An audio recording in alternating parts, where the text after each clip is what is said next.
bem, eu fui convidado para falar sobre a DPF 635 e a atuação do Ministério Público.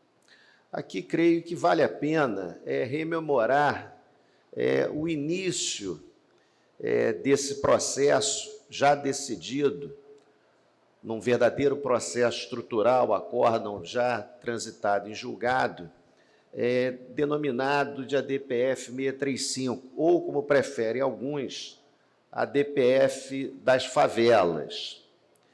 Essa ação de descumprimento fundamental foi ajuizada num contexto já superado, em que um determinado governador do Estado do Rio de Janeiro, já cassado, aliás, vindo de uma outra carreira com exercício aqui no Estado do Espírito Santo, mas um governador completamente translocado, despreparado para o cargo, estabeleceu como política de segurança pública o tiro na cabecinha. Esse era o slogan do governo. Imaginem, num estado como o Rio de Janeiro, dominado pela criminalidade, marcado pela violência, um populista, seja de direita ou de esquerda, aparecer sem nenhuma responsabilidade pública com um discurso dessa natureza. Pois bem, foi o caos. E, logo em seguida, o número de operações policiais com a morte de terceiros, de supostos traficantes, de delinquentes ou não, e também com a morte de policiais, cresceu muito. Isso levou, aqui me parece que haveria um equívoco, mas a questão está superada, isso levou um determinado partido político que havia perdido a eleição local, associado com a Defensoria Pública do Estado do Rio de Janeiro, a ajuizar essa DPF.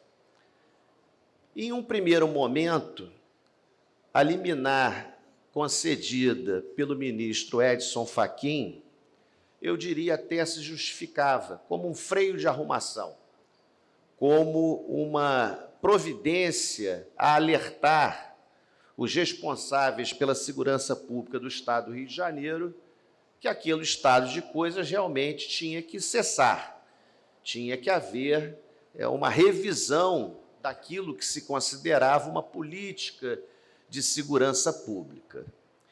E o dado básico, o dado fundamental dessa liminar foi, fala-se aqui, isso se tornou uma fala comum, em proibição das operações policiais. Quando eu falo em operações policiais, eu tenho que fazer um parênteses. Essas operações policiais não são propriamente operações de polícia cuidando de segurança pública. São operações de guerrilha urbana, numa guerra assimétrica em que os agentes da segurança pública estão sempre em situação de desvantagem. Daí a necessidade de planejamento, de inteligência, enfim. Mas houve a proibição dessas operações, exceto quando demonstrada a excepcionalidade. Uma ação de excepcionalidade a ser demonstrada caso a caso que justificasse a atuação das polícias, sobretudo da polícia militar, mas também da polícia civil. Pois bem, o Rio de Janeiro, até pelas suas características topográficas, sempre teve e sempre terá uma diferença em relação a todos os demais estados, ou a maioria dos estados da federação. Nós já tínhamos no Rio de Janeiro áreas territoriais, eu diria, bastante extensas e populosas, sob o domínio de organizações criminosas. Organizações criminosas que no passado foram subestimadas, porque nascidas ali naquelas comunidades, e que hoje são verdadeiras empresas do crime organizado com atuação interestadual e transnacional. Pois bem, nas hipóteses de excepcionalidade, poderia haver operação policial. As polícias, evidentemente, eu diria que o Ministério Público deveria ter tido uma participação mais incisiva perante o Supremo Tribunal Federal, o nosso Ministério Público, o Ministério Público do Estado do Rio de Janeiro. Nós demoramos muito a ir ao Supremo, né? Foi uma escolha política à época que não me pareceu à época, e hoje mais ainda, minimamente razoável. Nós só entramos no processo, né, como amicus curiae, já na fase final, mas o fato é que as polícias pararam de atuar e aquilo que já havia, o domínio territorial em relação a determinadas áreas, basicamente comunidades, favelas, aquilo se expandiu de uma forma muito rápida. A liminar perdurou por 5 anos, ela podia ter durado 1 ano, 1 ano e meio, foram 5 anos, e hoje, né, o Rio de Janeiro, o Estado do Rio de Janeiro, mas em especial a capital, enfrenta um problema que nenhum outro Estado da Federação enfrenta. No Nordeste já começa, o doutor Mário Sarrubo, nosso secretário nacional, ex-procurador-geral de Justiça do Estado de São Paulo, sabe disso muito melhor do que eu, mas no Nordeste já há, né, movimentos do Comando Vermelho, do PCC, com as facções locais, para implantar esse modelo, sobretudo na Bahia e no Ceará, né? Bom, esse domínio territorial foi ampliado, foi alargado, foi sensivelmente expandido e passou a ocorrer não apenas nas comunidades, nas favelas, mas também em bairros residenciais, há pouco tempo, habitados pela classe média, bairros que foram tomados por milícias.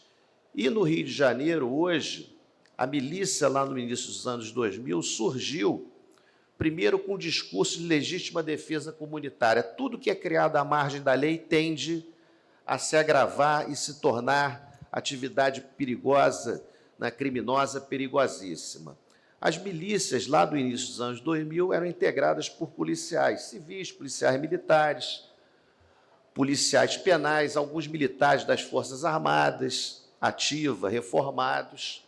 Hoje, no Rio de Janeiro, não há mais isso. Hoje, o traficante é miliciano, o miliciano é traficante. Por quê? Porque, a partir da expansão territorial, e calcula-se que 2/3 do território da cidade do Rio de Janeiro esteja nessa situação, essas organizações perceberam, e é fácil perceber, que explorar atividades econômicas, atividades comerciais, é muito mais lucrativo do que o próprio tráfico de drogas.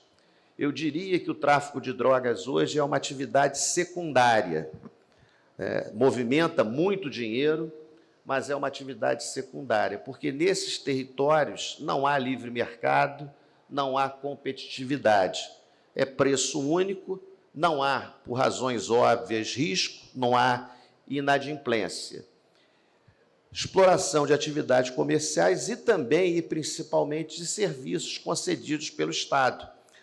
Nós conseguimos, agora, recentemente, que a Anatel, que é a agência reguladora, mudasse o seu regramento, porque as empresas que exploram os serviços de internet, até recentemente, se não tivessem número de usuários superior a 4.999 pessoas, ou seja, menos de 5.000 pessoas, tinham dispensa de outorga. Então, a internet no Rio, nessas comunidades, isso foi uma surpresa para mim, numa grande reunião que nós realizamos no Ministério Público, com as concessionárias, com a agência reguladora.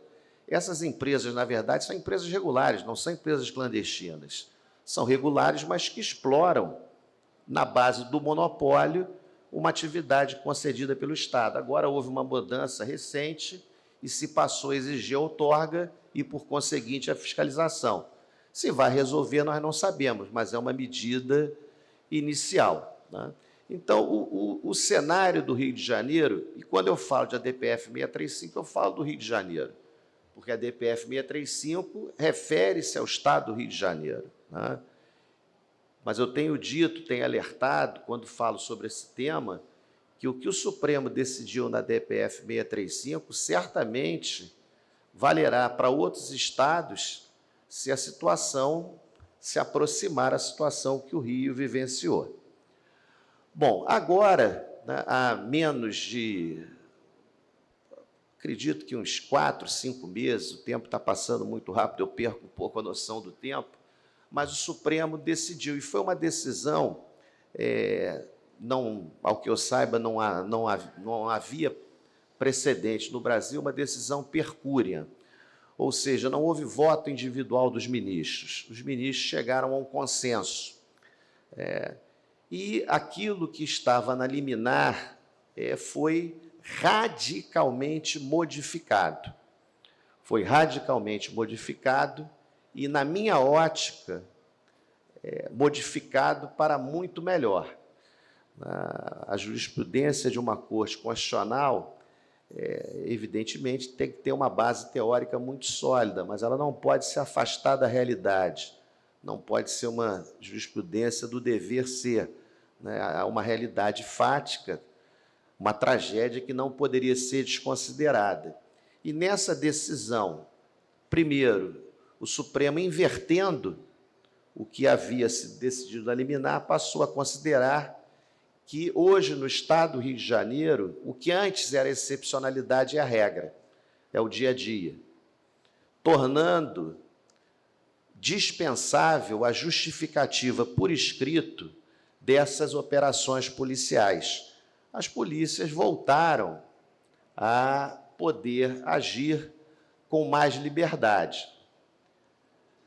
Ou seja, aquilo que foi decidido anteriormente não vale mais. Aquela intromissão que eu considero, no mínimo, questionável do Supremo, numa política pública tão importante como essa, na política de segurança pública, que, a meu ver, tem que ser ditada por quem legitimamente eleito pelo voto popular, porque se o cidadão não concordar com a política, ele muda o representante. Uma decisão de tribunal sobre política pública dessa natureza é algo muito perigoso, mas o Supremo mudou completamente. E essa decisão final empoderou sobremaneira o Ministério Público. Eu diria, em particular, o Ministério Público do Estado do Rio de Janeiro, porque é um dos destinatários da decisão. O principal destinatário é o governo do Estado, que tem 6 meses, o prazo está se expirando, para apresentar um plano de reocupação desses territórios. O governador, à época, inclusive, quando da decisão do Supremo, me procurou e perguntou se o Ministério Público não gostaria de participar da elaboração do plano. Eu agradeci a deferência, mas disse que não, nós poderíamos até apresentar algumas sugestões, conversar, mas o plano, não íamos cair no mesmo erro. Antes o Judiciário, agora o Ministério Público, e agora com o risco dos erros serem imputados à nossa instituição. Eu agradeci a deferência, mas disse, olha, nós somos, pela decisão do Supremo, os principais responsáveis pela fiscalização do cumprimento do acórdão. Como instituição encarregada do controle externo da atividade policial, e aqui incumbida de uma tarefa tão grande, tão hercúlea e difícil, nós não poderíamos nos confundir, não poderíamos ser agentes da formulação do plano e depois fiscais do cumprimento, da efetivação desse plano. Tudo tranquilo, o prazo está se expirando e o governo deve apresentar esse plano, que é um plano difícil, que não vai ser executado e realizado de uma vez só. Isso exige tempo, né? E exige também uma reflexão. Alguns, no Brasil, nós nos acostumamos a jogar tudo na desigualdade social. A desigualdade social justificaria todas as nossas mazelas. Não justifica, né? Óbvio que o operariado do crime organizado vai ser recrutado nas parcelas menos favorecidas. Mas esse operariado tem uma chance de ascensão social naquele ambiente em que vive muito mais rápida do que se viesse para o mundo da legalidade. Essas organizações hoje são empresas que movimentam bilhões de reais, casa até em estimativa de bilhões de dólares. Então, isso é uma falácia. Não, tem que ter política pública nas outras áreas sociais. Olha, é evidente que tem que ter, mas se, mais uma vez, o Estado incorrer no equívoco de que a política pública social, educação, saúde, habitação, tem que preceder a política de segurança pública, nós estaremos fadados ao insucesso, porque simplesmente o Estado não entra nesses lugares. Não entra, até entra, mas entra numa guerra. Né? Entra numa guerra em que vão morrer criminosos, vão morrer policiais e vão morrer inocentes, que não tem nada, absolutamente nada a ver com essa situação insana que nós vivemos. Então, esse é um perigo. Agora, ao fortalecer o Ministério Público, em particular o do Rio de Janeiro, mas o Ministério Público brasileiro, o Supremo também nos impôs uma enorme responsabilidade. Há um comitê de fiscalização do acórdão instalado no âmbito do Conselho Nacional do Ministério Público, presidido pelo conselheiro Antônio Edílio, indicado pelo Procurador-Geral da República. Esse comitê, inclusive, está sediado no Ministério Público do Estado do Rio de Janeiro. As reuniões têm acontecido lá, mas é um comitê independente. E o Ministério Público é que tem mais de perto que fiscalizar tudo que o Supremo decidiu. Um ponto que merece ser relembrado e reafirmado, isso às vezes é esquecido como se fosse já algo consolidado, é que o Supremo, nessa decisão, uma decisão do colegiado, não houve vencidos nem vencedores, nem o ministro Fachin foi vencido, nem o restante ou a maioria foi vencedora. Foi uma decisão consensual, mas o Supremo reconheceu, mais uma vez, e num processo dessa importância, a legitimidade do Ministério Público para realizar diretamente a investigação criminal. Isso para nós é fundamental, porque vez ou outra isso é questionado na jurisprudência, vez ou outra propostas de modificações legislativas procuram ali, na SORRELFA, dar às polícias a exclusividade da investigação. Então, um ponto importantíssimo. Agora, isso não vale para os outros estados, mas vale para o Ministério Público do Estado do Rio de Janeiro. Para nós, em relação às mortes ocorridas em ações policiais, tanto de vítimas policiais como de vítimas civis, ou seja, letalidade policial e vitimização policial, o que é a exceção para nós é a regra. O Supremo determinou que o Ministério Público do Estado do Rio de Janeiro instaurasse, em todo caso de morte, um PIC, um procedimento investigatório criminal. Não proibiu as polícias de investigar, mas determinou que houvesse a instauração de um PIC. Isso é fácil? Não. Por enquanto, eu diria que a dificuldade é diminuída porque as polícias, essas operações, têm sido mais bem planejadas e têm resultado em menos mortes. Mas, de qualquer maneira, não é fácil, porque pode haver um aumento do número de mortes e as nossas condições, embora bastante satisfatórias, isso tem que ser ressaltado, Você tem que dizer para gerações mais novas de colegas, nós, quando entramos no Ministério Público, eu entrei em 87, nós vivíamos num ambiente de absoluta penúria, era o Ministério Público franciscano, pelo menos do Rio de Janeiro. Hoje nós temos, e muitos não valorizam, mas nós temos uma estrutura no Rio de Janeiro e outros estados muito boa. Mas se aumentar demais, fica difícil instaurar o PIC, mas nós estamos instaurando.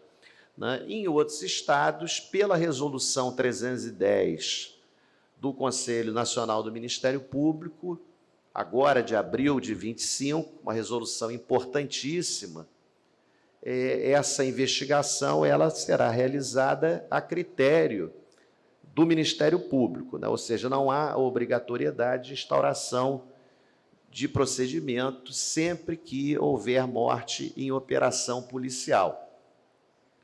E nós temos que lembrar, o Ministério Público brasileiro, que o nosso papel nesse ponto, o Ministério Público aqui, me permita essa observação, precisa entregar mais, nós precisamos trabalhar mais. Quando eu digo trabalhar mais, não é trabalhar mais no órgão de execução, não, é trabalhar mais como instituição. Nós temos que ter prioridades, planejamento, estratégia, nós temos que entregar resultados. Esse modelo tradicional reativo de promotoria de justiça nos engole, né? Não é o modelo que a sociedade atual exige. É difícil, nós vamos ter que manter esse modelo, mas temos que ter um avanço institucional para permitir o cumprimento dessas tarefas. Então, estamos instaurando os PICs e há também uma determinação de perícia independente, tá? Ou seja, não pode ser perícia da polícia.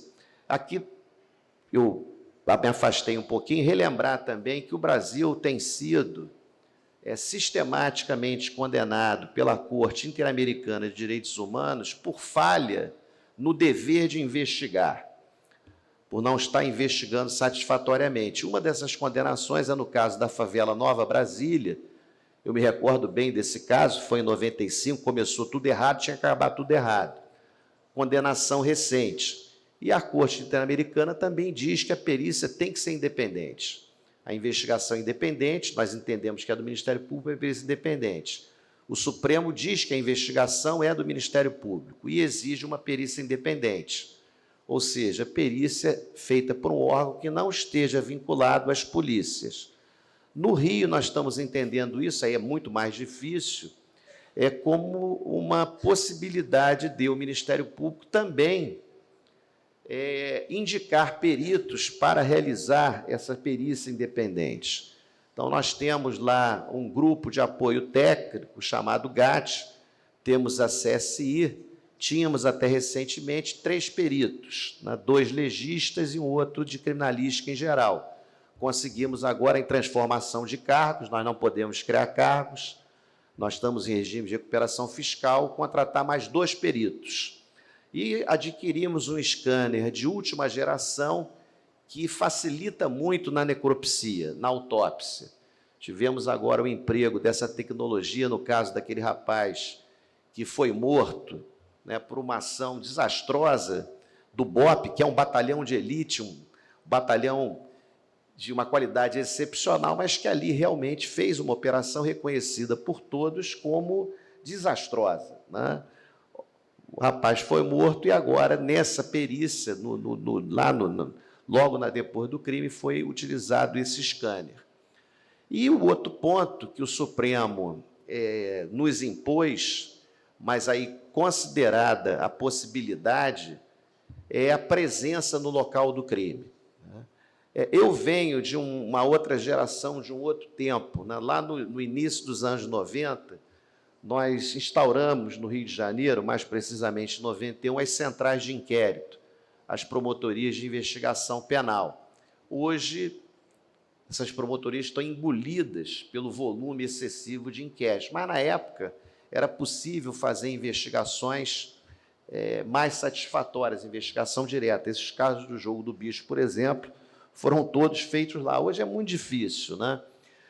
Mas eu já havia, mesmo antes dessa decisão do Supremo, determinado, né, aos grupos, principalmente, nós temos alguns grupos de atuação especializada que atuam mediante consentimento do promotor natural, que os promotores, sempre que possível, fossem ao local do crime. Isso, eu vou confessar, quase nunca hoje é possível, porque, além da operação policial, depois você tem que ter uma outra operação policial para estabilizar o local. Mas os promotores, e principalmente as promotoras, aqui eu elogio as mulheres, né, porque são as mulheres, os homens precisam acordar, né, são as mulheres que acabam chamando para si essas tarefas mais duras, uma coisa impressionante. Nesse caso do Eros, por exemplo, foi uma colega que reside, inclusive, na Serra. Isso aconteceu por volta de 3 horas da manhã, 5 horas da manhã ela já estava no Santo Amaro, porque ela era responsável pelo plantão de fiscalização das operações policiais no local do crime, né? Então, o promotor comparecer ao local do crime sempre que possível. Em relação à atuação do Ministério Público, os pontos mais principais são esses, né? Agora, eu destacaria aqui a necessidade, primeiro, e aí isso é uma responsabilidade da instituição, mas é uma responsabilidade, sobretudo, do Procurador-Geral.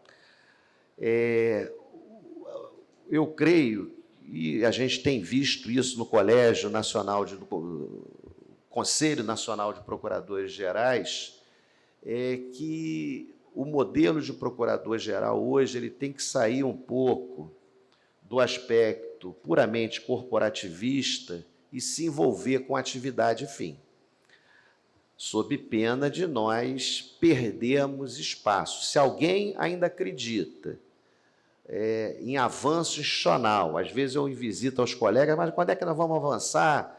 Quando é que nós vamos ter mais? Eu falei, olha, vocês não estão com os pés na realidade, né?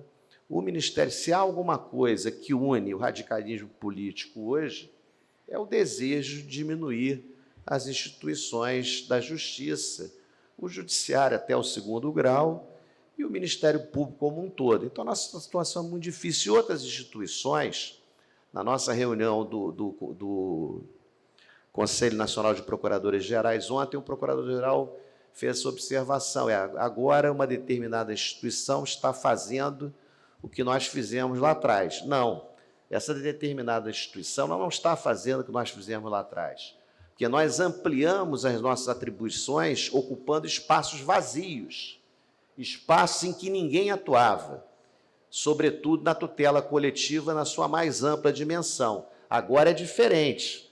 Agora o que nós assistimos é um esbulho de atribuições.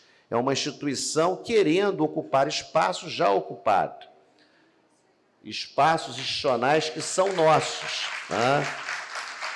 Espaços que estão ocupados. Agora, isso também nos faz refletir sobre a necessidade de nós fincarmos trincheiras nesses espaços. Tem que trabalhar, tem que ocupar os espaços. Nós não podemos ceder 1 milímetro. Não dá para ficar em casa, né? Não dá para ficar viajando, fazendo postagem no Instagram, comemorando aí os reflexos e depois reclamar da realidade. Então, nós temos que lutar pelo que já é nosso, para não perdermos o que nós conquistamos, e para isso, aí sim, nós temos que avançar em termos de entrega. Nós temos que entregar mais. E na área de segurança pública, isso hoje é fundamental. O doutor Sarruba é a maior autoridade hoje sobre o tema no Brasil, secretário nacional de Justiça. Hoje, a grande preocupação do cidadão não é mais saúde, educação, transporte, isso tudo é importante, mas vem em segundo lugar. A maior preocupação é com a segurança, né?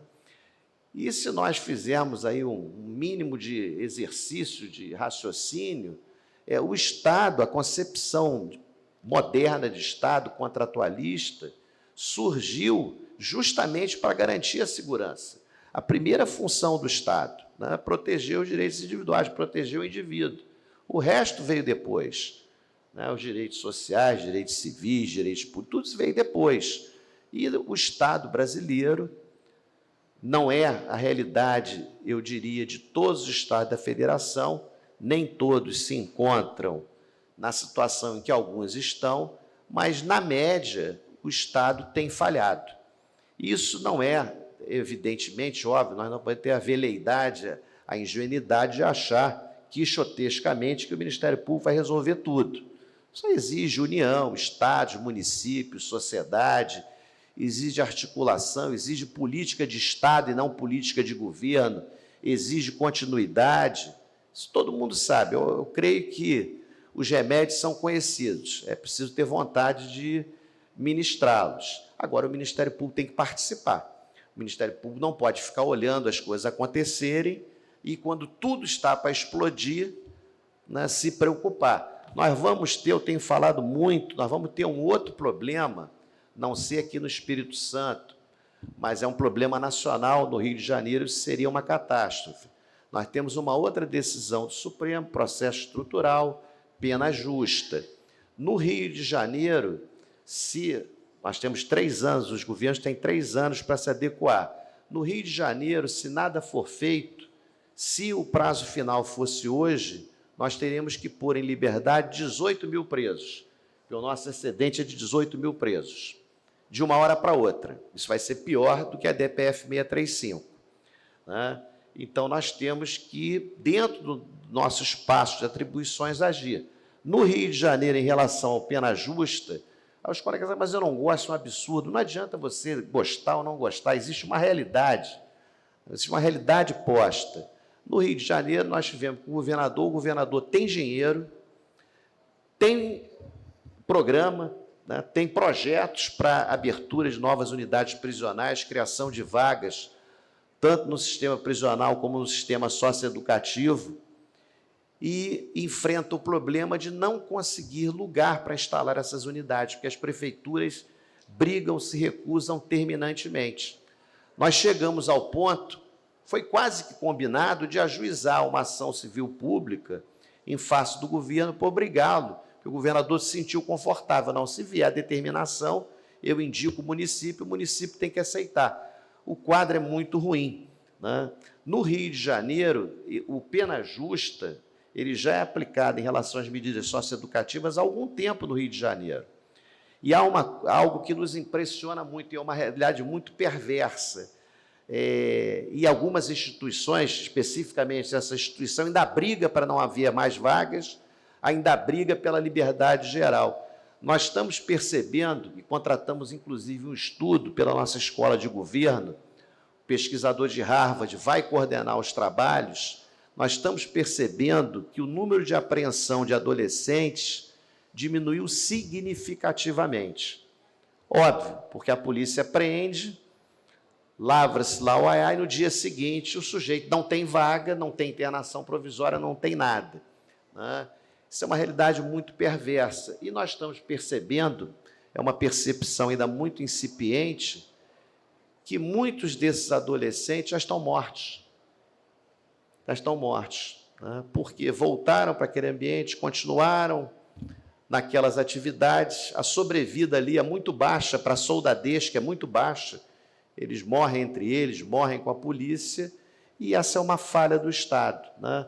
O discurso libertário, humanitário, não precisa internar, não precisa ter mais vaga, deixa que a liberdade plena vai resolver, está levando a essa constatação, que eu acho que vai ser constatada numa pesquisa séria.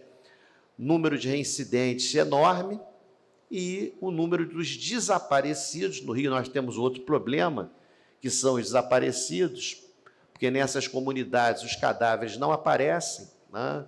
Não aparecem, são incinerados, são comidos por porcos, enfim, uma selvageria completa. Né? Esses adolescentes não aparecem mais, mas diminuiu o número de apreensões. Diminuiu. Primeiro, que a polícia já não apreende tanto. E segundo, porque os que estavam reincidindo já subiram. Tá? Então, eu caminho já para o fim. Né? Eu creio que o momento é de reflexão de todos nós, da instituição Ministério Público. Esse espaço, eu fico muito feliz em ver esse auditório repleto.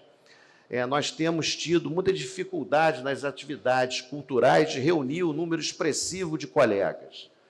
E vejo que aqui o cenário, isso se deve à liderança do doutor Francisco, eu tenho absoluta certeza, seguindo a doutora Luciana, mas aqui me impressiona o número de colegas presentes. E esses são os espaços que nós temos para falar, para discutir, para debater, e debater assuntos do nosso interesse institucional no que diz respeito ao exercício das nossas funções, e não apenas os nossos interesses institucionais como membros, né? Os interesses corporativistas. Então, mais uma vez, eu agradeço ao doutor Francisco pelo convite, doutor Zanetti, que também participa aí como organizador do evento, uma referência nacional, e agradeço, sobretudo, a atenção de todos. Muito obrigado. Eu fiquei um pouco preocupado quando eu fui convidado para falar da DPF 635, e a minha preocupação só aumentou porque eu vi que eu ia falar depois do Procurador-Geral de Justiça do Rio de Janeiro, que é, na verdade, quem lidou diariamente com os resultados desta ação. Bom, minha ideia qual que era? Era falar dos reflexos dessa ADPF no Estado de São Paulo, que seria o razoável, não é? E os reflexos não foram poucos, foram muitos, muitos. Nós tivemos em São Paulo 4 ações, duas, inclusive, na época do Dr. Mário Sarrubo, que são chamadas Operação Escudo, Operação Verão, no litoral de São Paulo. E tivemos da Cracolândia, mais recentemente, e mais recentemente ainda, a favela do Moinho, a desocupação da favela do Moinho, que são pontos importantes de tráfico e concentração de poder do primeiro comando da capital. Eu não sei por que a turma tem medo de falar esse nome, enfim. Ele está aí, ele existe, ele é uma realidade. Podemos falar PCC, 1533, primeiro comando da capital, mas aí está. E a favela do Moinho, a Cracolândia, eram efetivamente pontos de poder tomado pelo primeiro comando da capital. A população lá era refém dos integrantes da organização criminosa. Operação Verão é uma coisa muito típica de São Paulo. Não tem nada a ver com morte, com MDIP, não tem nada a ver com morte decorrente de intervenção policial. Operação Verão é uma situação em que, no verão, como diz o nome, a Polícia Militar de São Paulo ela destaca um número maior de policiais militares para ajudar no policiamento da orla. Acontece que, neste ano 23, final de 23, começo de 24, houve a morte de um policial militar. Policial militar ou policial civil, agora não me lembro, Dr. Sarrubo, militar. E aí se instaurou a Operação Escudo. Escudo é o nome que a Polícia Militar dá para a operação de repressão e busca de identificar quando há morte de um policial. E, no final das contas, uma coisa contaminou a outra. E, de fato, para dizer o menos, né, Dr. Sarrubo, a Polícia Militar perdeu a mão. Perdeu a mão. Foram mais de 50 mortes nas favelas locais. Já naquela época, o então Procurador-Geral de Justiça determinou a instauração de um pique por morte. Salvo engano, teve só 2 mortes que estavam no mesmo pique, porque era uma situação muito próxima e que a investigação seria destinada para as 2 mortes, não haveria necessidade nenhuma de 2 piques. Isto foi muito importante. Foi muito importante porque o Ministério Público passou a ter, e isso graças ao Dr. Sarrubo, e o desenrolar das investigações, a criação do GAESP, que é o nosso grupo que atua na segurança pública e no controle da Polícia Militar e Polícia Civil, não é? Foi suficiente para que o Ministério Público desse a resposta adequada. E a resposta adequada não foi uma coisa de correr atrás. Na verdade, nós tivemos 8 denúncias. Todas as demais foram arquivamentos. Todos os arquivamentos mantidos, todos os arquivamentos acolhidos pelo Poder Judiciário. Já em relação à denúncia, não podemos falar assim. A denúncia teve denúncia com absolvição sumária, teve denúncia que chegou ao júri e já foi absolvido, e teve denúncia rejeitada. Foram poucos casos, de 50 e tantas mortes, 56, se minha memória não me falha, 8 denúncias, dessas 3 já viraram água. Porque o judiciário encara com uma dificuldade isso. O doutor mencionou aqui, antes da minha fala, o doutor Antônio, a respeito da perícia independente. Isso me preocupa profundamente. Vou explicar por quê. Primeiro, de fato, Corte Interamericana, que não nos vincula, mas é bom que se cumpra, diz que o Ministério Público deverá ter a sua perícia técnica independente. Nós temos o CAEX em São Paulo, não sei se existe algo semelhante aqui no Espírito Santo ou em outros estados. O CAEX está tendo todas as suas perícias questionadas e o STJ está dando ganho de causa justamente porque ela é vinculada ao Ministério Público. Ora, A Corte Interamericana fala, Ministério Público, faça a sua perícia. O STJ fala, Ministério Público, se você fizer a sua perícia, eu não vou aceitar, você é um mero assistente técnico. Ué, como faz? O que mais me preocupou em Estado de São Paulo, e parece que isso está sendo revertido, e eu conversei com uma pessoa que me falou que na Bahia talvez houvesse um movimento semelhante, da polícia científica ser absorvida pela polícia civil. Eu acho isto péssimo, não sei se vocês compartilham isso comigo. Por que péssimo? Porque vocês imaginam uma questão envolvendo polícia militar. Se a polícia científica é absorvida pela polícia civil, vai ser a polícia civil fazendo balística em arma de policial militar. Eles já não vivem muito bem harmonicamente, se busca isso, mas já há aí uma questão. Então, se você coloca isso em São Paulo, era assim. Em São Paulo, a polícia científica era um departamento da polícia civil. Hoje ela é a terceira polícia. Ela tem independência, tem orçamento, fraco, mas tem. O que nós temos que melhorar é a independência desta polícia, que a gente pode chamar de laboratório, polícia científica, pode tirar o nome de polícia, porque não sei cargas d'água por qual motivo ser polícia hoje virou um problema, quando é exatamente o contrário, é a polícia que soluciona boa parte dos problemas. Então, eu fico muito preocupado, eu sou 100% a favor de que o Ministério Público consiga se equipar a ponto de ter a possibilidade de produzir uma prova sua, mas eu não me iludo em achar que esta prova vai ser considerada perícia nos termos da lei, aquela independente, aquela imparcial, que é o juiz de direito que vai analisar. Eu não me iludo. Espero que eu esteja enganado. Outra situação que foi muito decorrente dessa DPF 635 foi a instalação das COPs, né, das câmeras nos policiais militares do Estado de São Paulo. Lá tinham 12.500 câmeras na época, hoje já estamos na casa das 15.000 câmeras.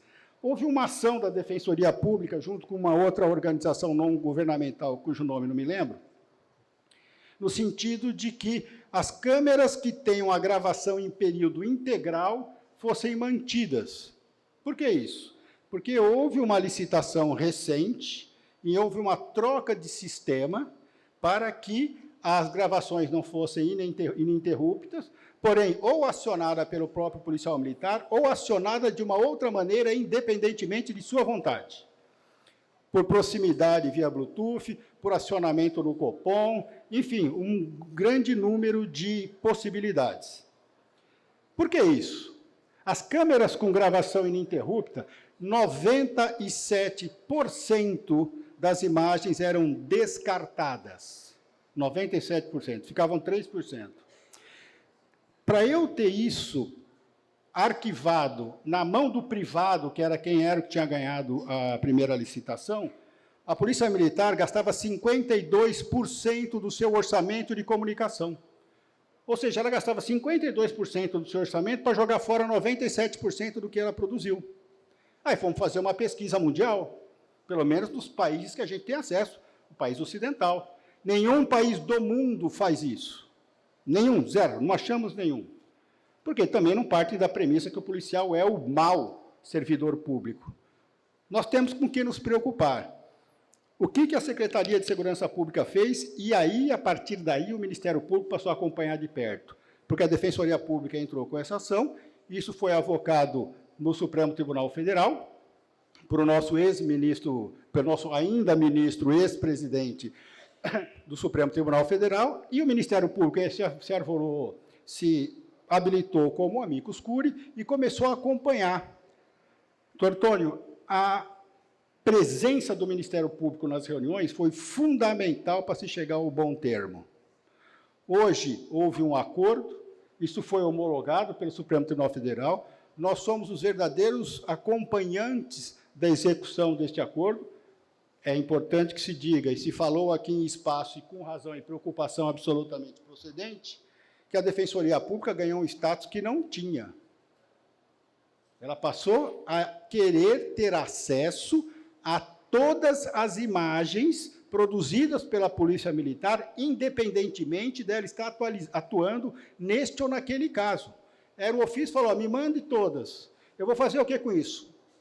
Vou ver, vou fazer o meu controle externo da atividade policial. Não, esse é nosso. Esse é do Ministério Público.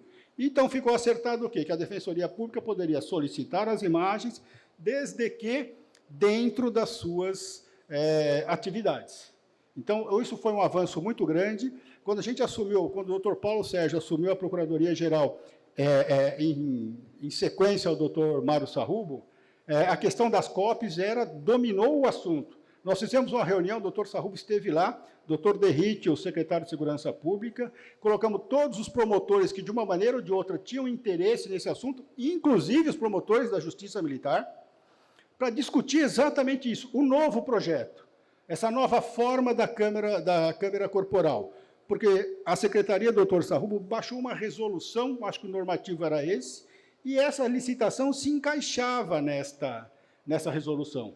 Porque o que nós conseguimos lá, algo que nunca nenhum Estado conseguiu.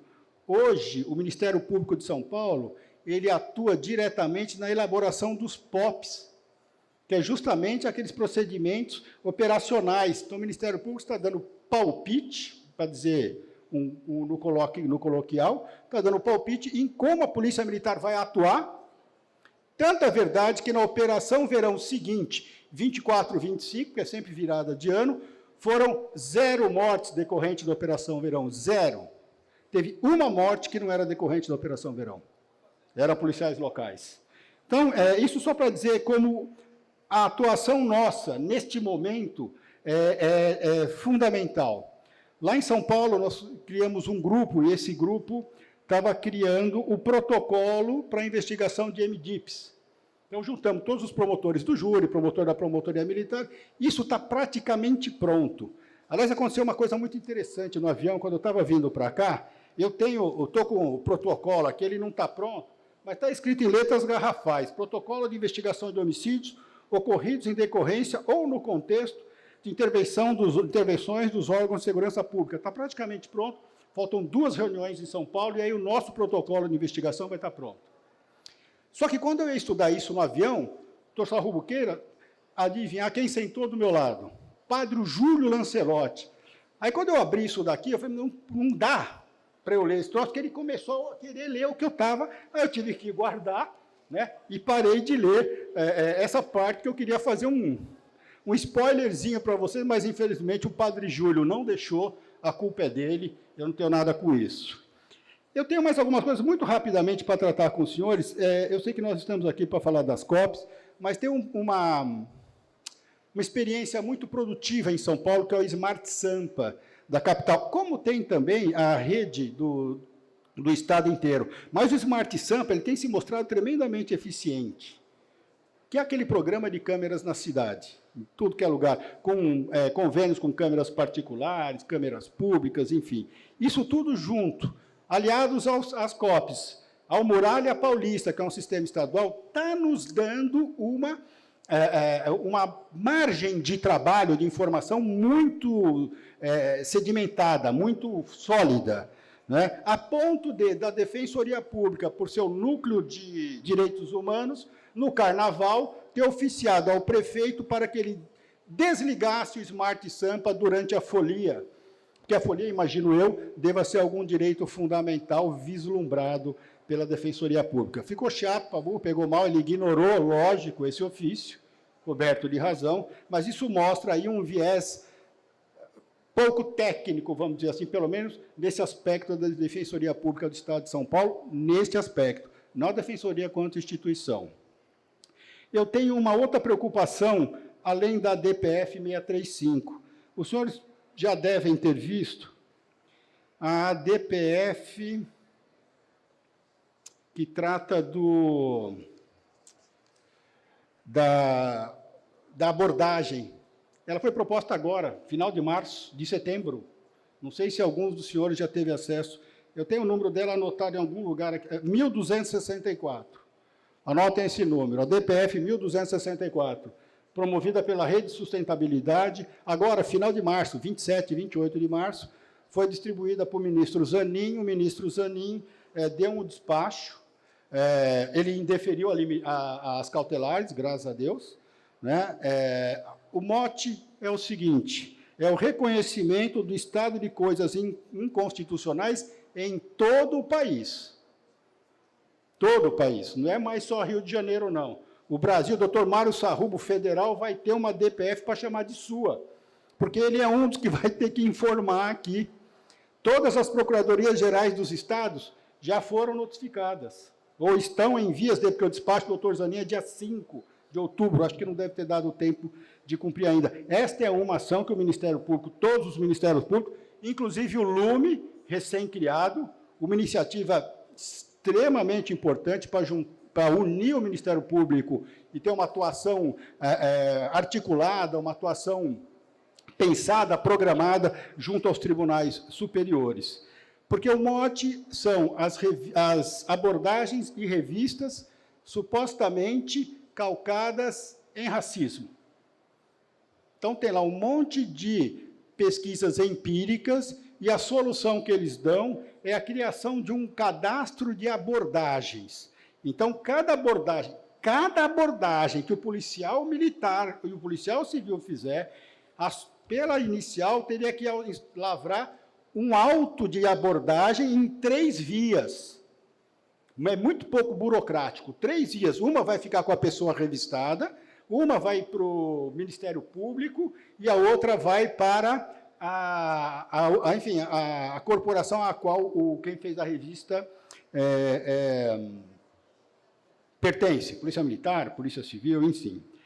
O que me preocupa não é o pedido em si, porque é meio que empírico e de conhecimento geral que, de fato, há uma abordagem, se comparados negros e outras raças, a abordagem é absolutamente inegável que isto pode acontecer. O que me preocupa é a dimensão que isto pode tomar.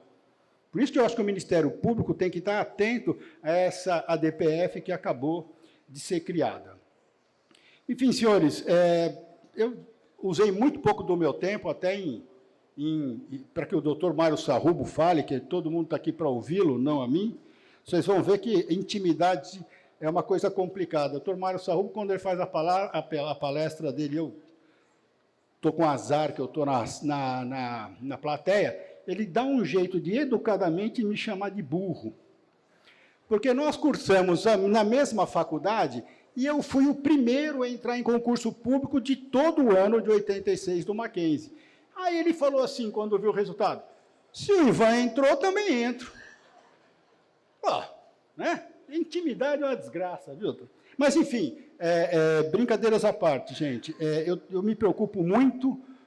O Ministério Público de São Paulo está tentando se armar no bom sentido, se preparar para essas investigações decorrentes de MDIPs. Eu acho que a gente não vai fugir disso.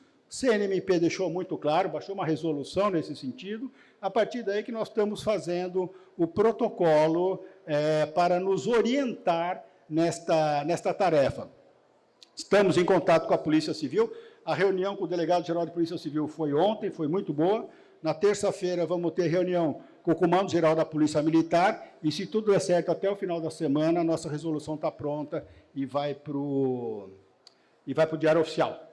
Então, senhores, eu agradeço demais a atenção.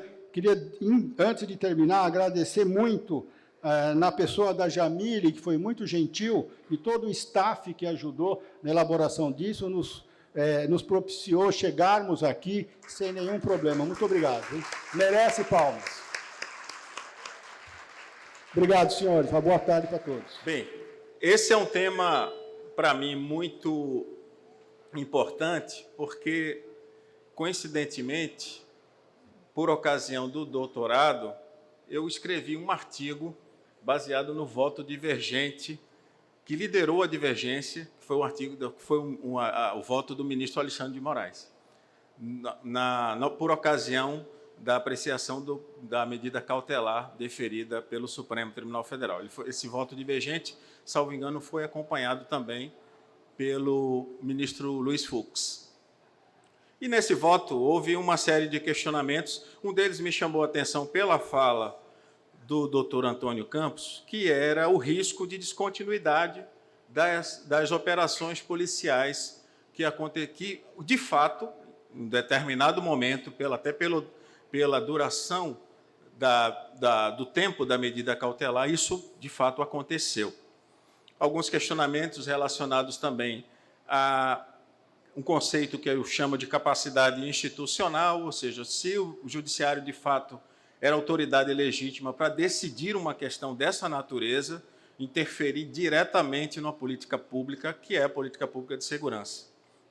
Por outro lado, e aí o meu resumo e minha reflexão se faz nesse sentido, é sempre importante nós entendermos o contexto.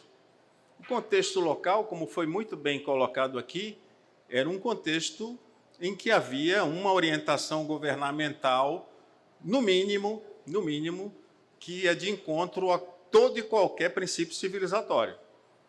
A tal de atirar na cabecinha do bandido, seja lá quem for, dando essa amplitude não só discricionária, mas, vamos dizer assim, arbitrária, autorizando aqueles que têm interesse ou que atuam no enfrentamento à criminalidade e que não têm muito compromisso ou nenhum compromisso com a legalidade de cometer o que foi, de fato, o que aconteceu em cenas pitorescas, cenas quase anedotas que nós vimos aí, um governador descendo de helicóptero, levantando o braço, enfim, em episódios que, do ponto de vista de quem pensa seriamente uma política de segurança, só tem a lamentar.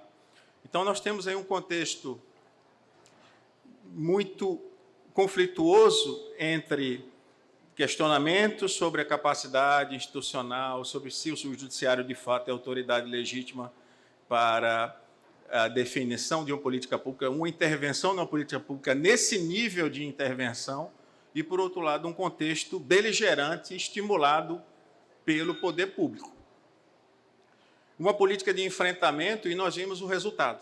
Uma política baseada única e quase única e exclusivamente no enfrentamento, em um contexto em que você tem, diferentemente de quase todo o resto do país, o domínio territorial característico do Rio de Janeiro, seja por milícias, seja por organizações criminosas que atuavam predominantemente no negócio do tráfico e que, como foi bem colocado aqui, hoje diversificaram o modelo de negócio, vamos dizer assim, explorando outros serviços, mas persistindo esse cenário de domínio territorial. É fato que isso vem acontecendo em outros estados. Eu estive recentemente em um estado do Nordeste, para não dizer o nome aqui, mas já circulando junto com a polícia, no evento da secretaria, nós tínhamos locais já com cancelas colocadas pela criminalidade organizada. Ou seja, tráfico local autorizava a entrada ou a saída de carros em determinados bairros da região metropolitana desse estado aqui do Nordeste do Brasil. É um cenário que nos leva a uma preocupação do ponto de vista da atuação nossa no governo federal, de como enfrentarmos esse contexto que vem se espraiando pelo nosso país. Mas há uma reflexão também, com base nas duas falas, que é saber o que fazer num cenário complexo como esse, como o caso do Rio de Janeiro, como foi colocado pelo Dr. Campos Moreira, que é a elaboração de um plano de recuperação de território sem reocupar esse território. Como é que vai ser feito isso na prática? Porque isso tem que ser necessariamente precedido de uma atuação firme, determinada e, vamos dizer, baseada na beligerância, e que há necessidade de uma invasão desses locais por parte do poder público e, no caso do Rio de Janeiro, em determinados casos, se socorrendo de blindados das Forças Armadas. Em determinados locais não se faz esse ingresso nesses territórios livremente, mesmo a própria polícia militar, mesmo a própria polícia que tem, no caso da Polícia Militar do Rio de Janeiro, reconhecidamente uma expertise diferenciada nessa questão do enfrentamento num cenário como aquele. Portanto, considerando as falas que foram colocadas aqui, a complexidade do tema e a importância da necessidade de nos levarmos à reflexão através de uma decisão judicial proferida pela mais alta corte do país, com que conclusão nós chegamos? A minha indagação que faço, e a minha reflexão que faço com todos, diante de todo o cenário posto, diante da decisão cautelar proferida, e agora com a decisão de mérito que mudou a lógica da excepcionalidade para a regra, ou seja, as operações policiais nesses territórios, elas não deverão ser excepcionais em determinados casos, mas podem acontecer corriqueiramente, com as cautelas devidas. E as perguntas que fiz aqui ao nosso palestrante em especial, que convive no cenário local, é que nós temos um legado importante dessa decisão. Por mais que eu questione como acadêmico, como autor de um artigo que questione esse papel do judiciário, se é ou não autoridade legítima para esse tipo de decisão, não há como negar que nós tivemos hoje um aperfeiçoamento e uma melhoria no planejamento operacional, no cuidado em realizar operações perto de escolas, hospitais, postos de saúde, e uma preocupação evidente, que é o que eu acho mais importante, com a letalidade e a vitimização policial também. Todas as vezes que eu trato sobre esse assunto, em qualquer fórum, eu sempre me preocupo com esses dois temas, para que nós não sejamos taxados de incompreensíveis e insensíveis com o problema do policial, que é importante, que precisa ser colocado na mesa sempre. Letalidade, mas também vitimização. O policial no Rio de Janeiro morre bastante nesses enfrentamentos. Pessoas inocentes também morrem nesses enfrentamentos. E é por isso que toda e qualquer política pública é somente baseada no enfrentamento, no mais do mesmo, no que eu chamo de trio parada dura. Viatura, colete e armamento está fadada ao insucesso. E toda e qualquer solução simples para um problema complexo como esse, que vem sendo apresentado por muitos, também não dará certo. Portanto, o papel que o Ministério Público exerce no caso do Rio de Janeiro, exemplar na fiscalização dessas medidas, pode servir para todos nós como um estudo de caso fundamental e como um padrão a ser exercido pelos demais estados brasileiros na relação e na convivência entre atuação policial e controle externo da atividade policial. Muito obrigado.